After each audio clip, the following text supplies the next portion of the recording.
Hi there. I recently purchased a Ninja 400 spare motor on Facebook Marketplace, and I plan to rebuild it and use it as a backup engine for racing.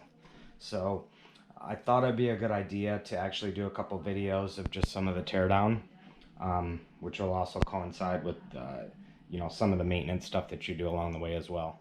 And today I wanted to focus on the clutch.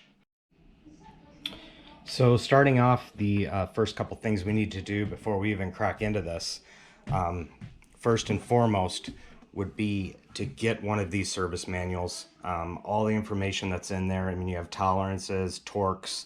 Not everyone's going to know all this stuff, so it's always good to have on hand. Plus, if you get lost on something, you can always refer back to it. So a couple things that we need to do to the engine before we can even crack into it is first, of course, drain the oil. So more than likely this is going to be on your bike. You will probably have to take off, I believe it's the mid fairing, to actually get access to that and drain the oil off. And then also you need to take off this cable.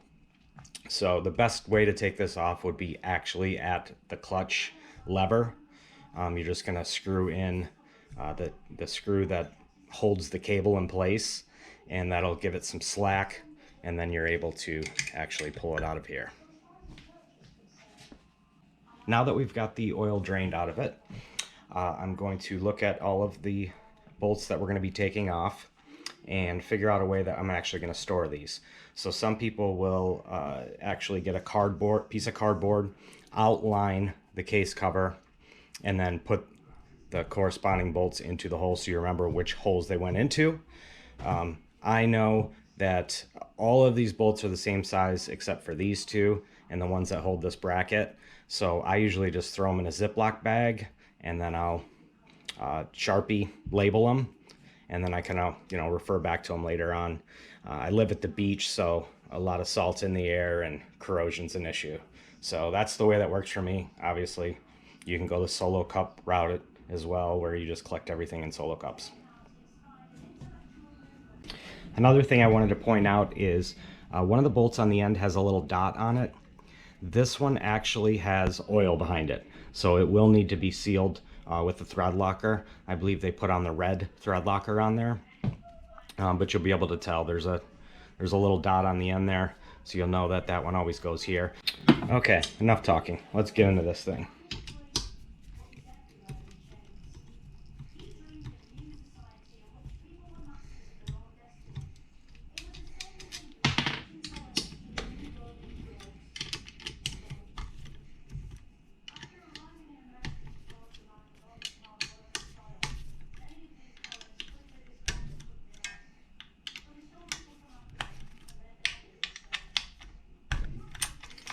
As you can see, there are quite a few bolts on this. This is the one that has the thread locker on it.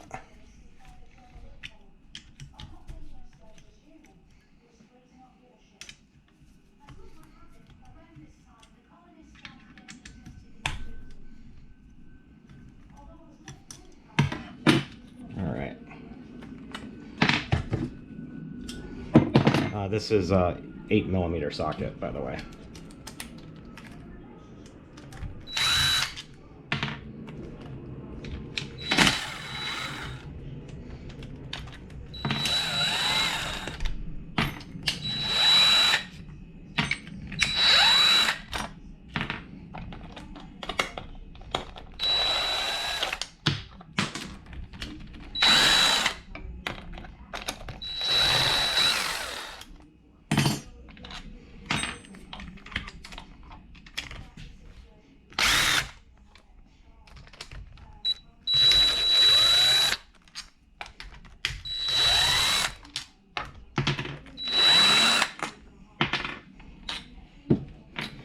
Okay, and the next thing you're going to do is this lever here, you're actually going to pull it back towards you, and that unlocks it.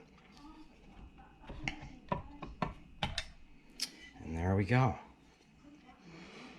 So as you can see, there's still some oil residue in there, which you'll get that I've had this open, so I had already kind of cleaned up in here, but you might want to put a tray or something underneath there. So now we actually have clutch basket here.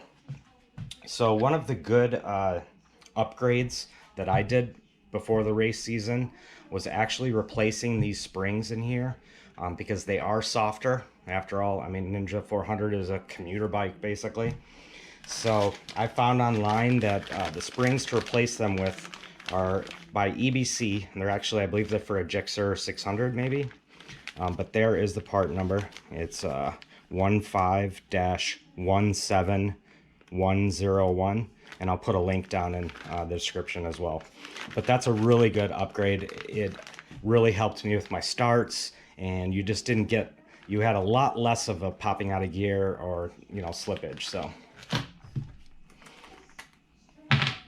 now we can take, so this is a factory slipper clutch, so you're going to have a couple extra parts inside there too.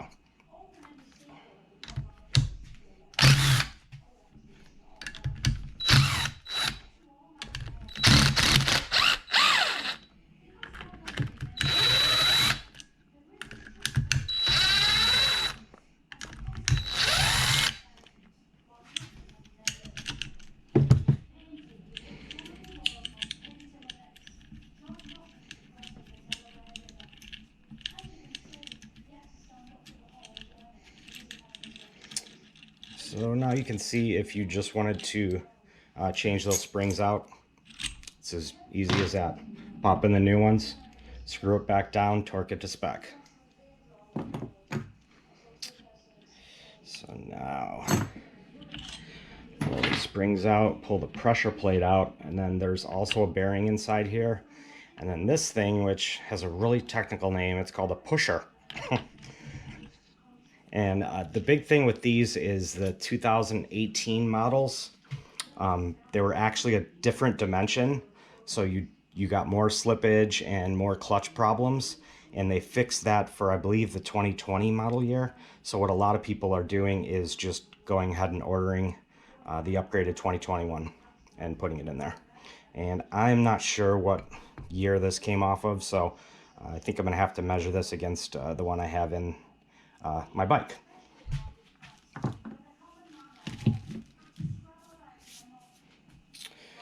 So now we can take out all of the clutch and plates and friction. Keep them in order, unless you're a clutch specialist that knows how to change the order and get better feel, etc.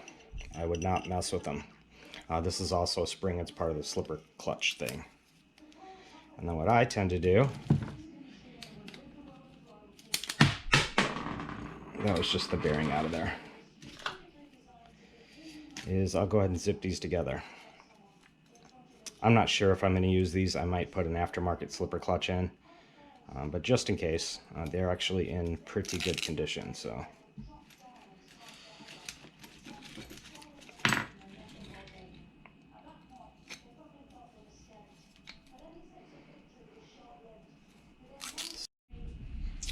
ultimately, that's all there is to it. So now, if you plan to obviously put a new clutch in, you're going to go ahead and soak that in an oil bath and then put each plate one by one in. If you just plan on doing the springs, you don't even have to get this far in depth. You can just go ahead and take off this, the 3 bolts, pull out the old springs, put in the new. Yeah, that's pretty much it. Please subscribe and like. I'm going to have more videos of me tearing more into this bad boy. I've got a lot of work ahead of me. The guy that sold it to me said that it had a rod knock, so that's something pretty serious. Hopefully I can salvage a majority of this, the cases at minimum, but we'll see. Thanks for watching.